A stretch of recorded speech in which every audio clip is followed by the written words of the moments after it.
BBC News with Ian Purden. The Syrian President Bashar al-Assad has rejected a proposal that people displaced by the conflict should be sheltered in a humanitarian buffer zone inside Syria.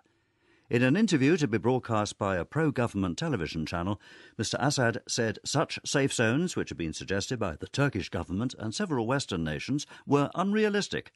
Mr Assad also said his government needed more time to bring the conflict to a decisive end.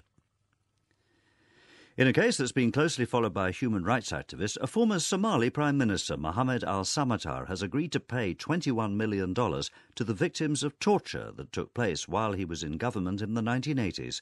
The case was brought in the United States by 7 Somalis. Mr Samatar, who now lives in the United States, denies ordering the torture. The Indian Supreme Court has upheld the death sentence for the only surviving gunman involved in the attacks on the city of Mumbai in 2008. Mohammad Ajmal Kasab, a Pakistani national, was one of 10 gunmen who laid siege to Mumbai for almost 3 days, killing 166 people.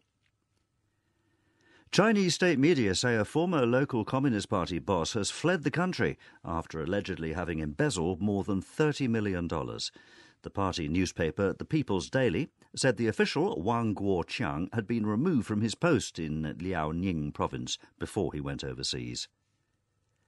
The High Court in Ukraine has rejected an appeal by the former Prime Minister Yulia Tymoshenko against her conviction for abuse of office. She was sentenced last year to 7 years in prison over a gas deal that she signed with Russia while she was in power. Just over 2 weeks after the London Olympics, the Paralympic Games involving athletes with disabilities will get underway in the city later today. 7,000 people will take part in the opening ceremony. BBC News.